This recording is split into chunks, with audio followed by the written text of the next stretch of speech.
Okay guys, I am done with the carbon capping and it went really well. It is a very time consuming, tedious process, however.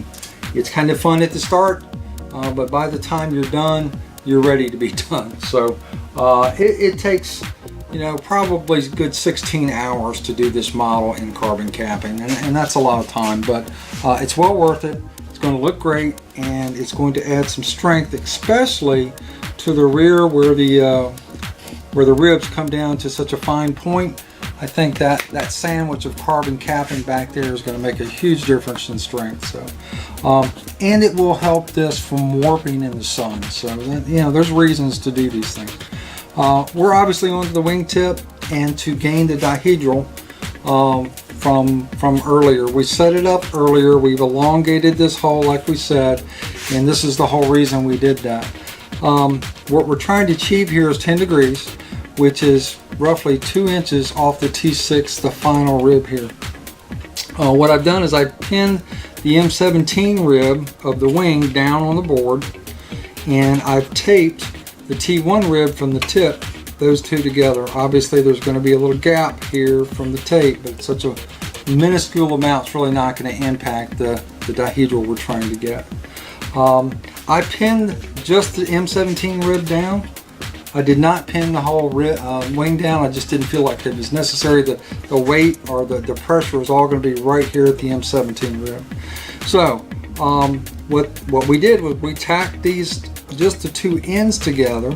So I've broken those tacks, and now I'm able to lift this up to achieve the dihedral we're looking for. So I made myself a block, again, 2 inches, exactly what we need to go directly under the T6 rib, nice and flat.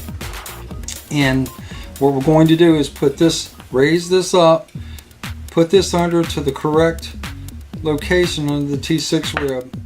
Then I'm going to come over top and make sure that the wing has not, or the tip has not deflected forward or back, because we're not looking for any of that. We want to be directly over the plans when we're doing this. And when I'm happy, I'm going to go ahead and tack glue the ends back down.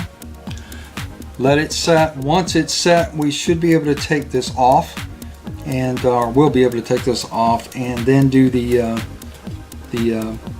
re-gluing of the actual joint itself with epoxy, so everything's nice and strong with the deflection already set. So that's my plan. Let's give it a shot. I've got the glue ready. It's tacked down, and we'll see how this works. As you can tell, it's already loose, which is what it needs to be. And what I'm going to do is pretty simple. I'm just going to slide this up, hold this end down. I'm going to slide this block underneath until I get it all the way up to the T6 rib. Dead even straight across. And making sure this is flat down. Then I'm going to look at the plans to make sure that I'm not deflecting the wing as far as shape is concerned in any way, shape, or form. And I'm not, so I'm good there. Now that's looking pretty darn good right there. So I'm pretty happy with that. So what I'm going to do is take the glue, and I'm going to reapply that to where I broke these tips off. And now I can put a little bit on the center spar. I don't want that to go all the way through to the joint itself, but just enough for this one piece to get set. Making sure again that I'm directly over top.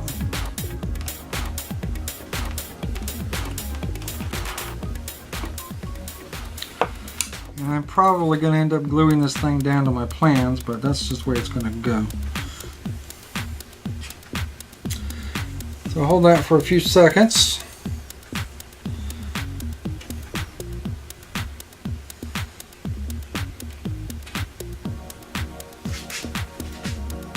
It's looking pretty sharp. And now that I've got a little bit of a bond, I feel pretty safe that I can let go. I'll pipe it with some accelerator in it.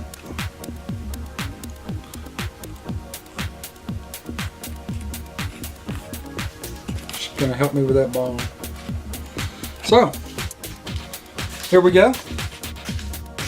Shouldn't be too big of a deal. I've already done the other side. Let's see if I can find that one. The dihedral in this one is already set, as you can tell. And now when I take these apart, I'll be able to set the epoxy, glue them together, put the carbon back on these sides, and we'll be done with the wings. As far as that's concerned, it'll be ready for covering. So, good to go.